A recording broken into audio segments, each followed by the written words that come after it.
In the annals of supernatural lore, a chilling and perplexing tale stands out, casting an eerie shadow over the history of the early American frontier. Known as Bell's Witch, this enigmatic entity has captivated the imagination of generations, with its inexplicable and unsettling manifestations. Rooted in the early 19th century, in the secluded town of Adams, Tennessee, the story of the Bell Witch is a captivating blend of folklore, historical accounts, and unexplained phenomena that continue to mystify and intrigue to this day. As we delve into the depths of this paranormal mystery, we uncover the haunting events, the psychological impact on those involved, and the enduring legacy that the Bell Witch has left on the realms of both the supernatural and the human psyche.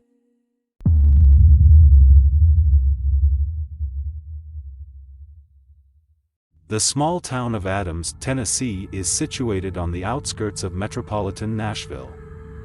Like many other tiny towns across the United States, it's quiet and peaceful, often overlooked by travelers. But if you delve deeper into its simple appearance, you'll discover a troubling history. Tales of a haunting that began over 200 years ago and supposedly persists even today. Back in 1804, John Bell, his wife Lucy Williams Bell, and around 10 other families embarked on a tough journey from Edenton, North Carolina to Red River, Tennessee. In the following years, the Bells would become successful farmers and thrive in their new home. Despite being respected and well-liked by the larger community, a scandal in the mid-1810s cast doubt on John Bell's character. Another family, the Batts, also moved from North Carolina to the same area, and they grew to dislike the Bells.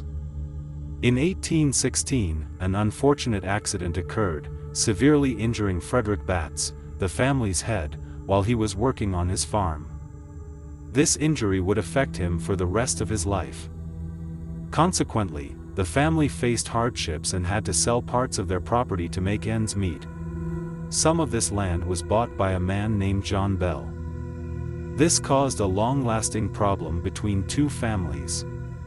Frederick's wife, Kate, said Bell took advantage of their bad situation because he bought the land for less money than it was worth. She promised to make Bell and his family pay for this unfair action, which made the tension between the families even worse. Bell also bought a young enslaved girl from Frederick's brother Benjamin. But Bell thought the girl was too young to take with him when he bought her. So, he left her with her mother for a while. Later, when he wanted to take her, Benjamin changed his mind and didn't want to agree to the deal anymore. He thought the girl was worth more money than he had been paid. After arguing a lot, Bell sold the girl back to Benjamin for more money than he paid before. This way, he got even more money from the Batts family. At that time, Bell thought everything was settled and he didn't have any more problems with the Batts family. But this was not true at all. Shortly after the deal with the enslaved girl was done, Benjamin Batts took Bell to court for extorting money. Bell didn't even know there was a lawsuit, so he didn't go to the court hearing. Because Bell wasn't there to argue against the claims, the court decided that Benjamin was right. The decision eventually reached Red River again and was discussed at the local church. Even though Bell disagreed with the ruling, it led to him being kicked out of the church later on. Some people believe this allowed bad things to enter his home. Because her husband couldn't move well, Kate Batts became the most important person in her family. She was noisy, unkind, and not liked by others in the community. Some people thought Kate was doing witchcraft because of her strange behavior in church. They thought God made bad things happen to her husband because of this, but they didn't talk to her about it. Instead, they tried to avoid her. Kate seemed very scary to them. In 1817, not long after he was kicked out of the church, Bell saw a strange creature on his land while hunting. It looked like a big dog with a rabbit's head and black fur. He got scared and shot at it, but it disappeared. He didn't tell his family about it to keep them from worrying. After that, strange things began happening at their home. At night, they heard noises like rocks hitting the outside of the house. Even though they looked, they didn't find anyone. Belle thought the Bats family might be responsible, but then the sound started inside the house. They heard loud thumps, scratching on the walls and floors, and rats chewing on the bed legs, all during the night. They couldn't find where these noises were coming from, and it made it hard for them to sleep. Even though it was frustrating, the family tried to ignore it. But things got worse, and the activity turned into physical attacks. One night, their 14-year-old daughter, Elizabeth Betsy Belle, woke up to strange sounds. When she looked into it, she found her hair tied in knots to the bedpost. She couldn't move and got slapped by something she couldn't see. Her family rushed in after hearing her screams and saw red hand-shaped marks on her face. She was scared and told them what happened. Soon, the youngest sons also had the same marks on their legs and faces. The family didn't want to talk about this in public because it could make them look bad. Belle told everyone to keep quiet. They prayed and asked to be free from the evil bothering them, but it didn't work.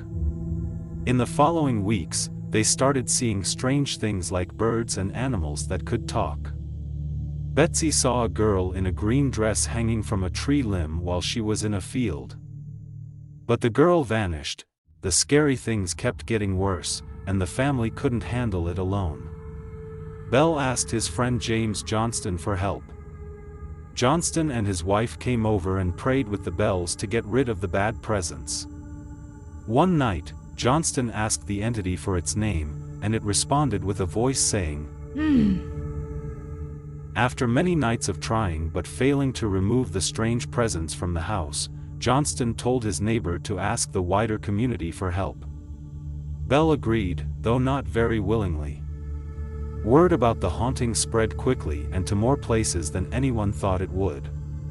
Many people from nearby and even from far away came to the Belle family's house to see the poltergeist's actions.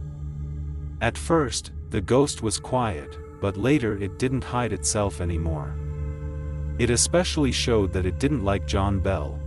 Later on, the news got to Army General and future President of the United States, Andrew Jackson. Jackson decided to take a small group of his soldiers to the Bell house and stay there for a few days. One of Jackson's soldiers claimed to have brought silver bullets and talked about using them to kill the witch. As they got closer to the Bell's property, the wheels of their wagon suddenly stopped working. Despite the soldiers' repeated tries to move them, they almost gave up and were going to turn back to Nashville, but Jackson said sorry for his soldiers' behavior. Right after that, the wagon started moving easily, as if nothing was wrong, and Jackson's group arrived at the house without more problems. Even though they planned to stay many nights, they left after only one night. There's no official record of it, but people say Jackson said, "I'd rather face the whole British Army than spend another night at the Bell house." The Bell witch didn't bother everyone in the Bell family, but Lucy Bell, who was John's wife, was treated differently. In 1820, she got really sick with pleurisy, a problem with her lungs. People weren't sure if she would survive. While Lucy was sick in bed, Kate, the Bell witch, would sing comforting songs and leave nuts and grapes on her bed, which seemed to appear from nowhere.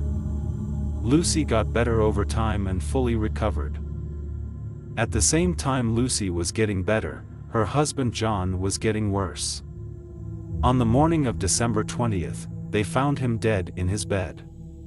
His breath smelled strange, and there was a bottle with a weird liquid near him that smelled the same. People guessed that someone might have poisoned him, and some even thought Lucy did it.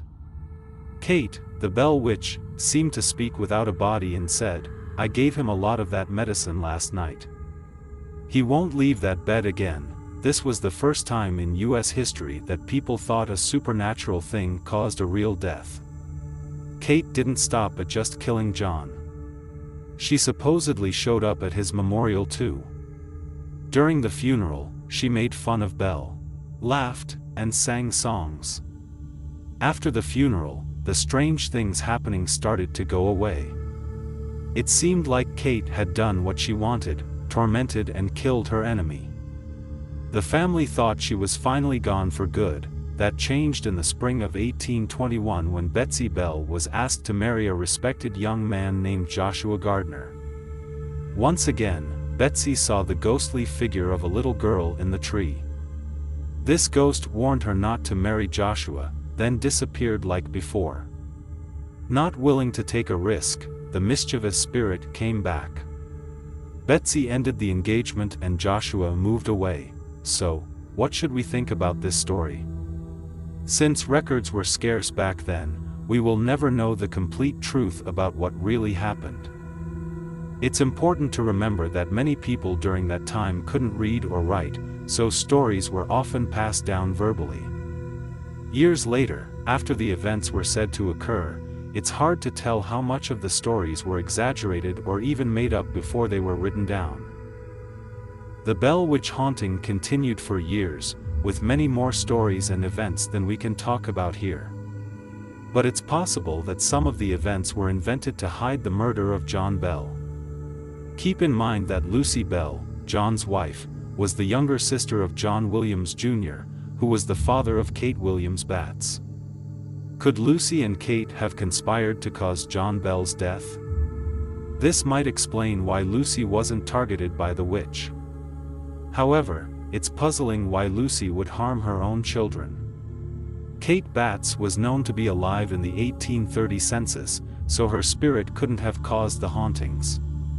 It's also important to note that Richard Powell, Betsy's later husband, was educated and might have caused some of the strange events that people didn't understand at the time. This could have led to mass fear. Powell had feelings for Betsy, even while he was married to his wife Esther, who died in the same year Joshua proposed to Betsy. Could he have caused these events to get close to her? It's unlikely, but not impossible. Alternatively, there are people who think the entire story was real. They believe Kate Batts called upon a spirit or demon to seek revenge for what she thought was wrong to her family. Even today, strange things still happen in that area. The local people, including the present-day Bell family, have encountered many unusual occurrences that are hard to explain. For instance, a man named Bob Bell, who still lives today, remembers a frightening incident involving his grandmother. She was scared and called Bob's dad, asking for help to check the house for intruders. When they arrived, they found everything normal until they reached the kitchen. The cupboard where they stored their special dishes was open, and the dishes were all over the floor. Strangely, not a single dish was broken. There's another recent story about Tim Henson, a historian who works at the town's museum. He says that people who visit the Bell property are told not to take anything with them. Henson talked about a man who took a rock from a cave there and then had bad luck. Within 3 days, he lost his wife, his job, and his home. Maybe these things would have happened regardless of the rock, but it's hard to say for sure. In the end, the haunting legacy of the Bell Witch serves as a chilling reminder of the enigmatic forces that can transcend the boundaries of our understanding.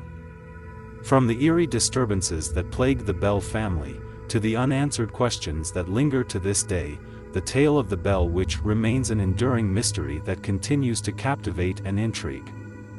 As the echoes of the past fade into the realms of folklore, the enigma of the Bell Witch lives on, leaving us to ponder the thin veil that separates the ordinary from the inexplicable.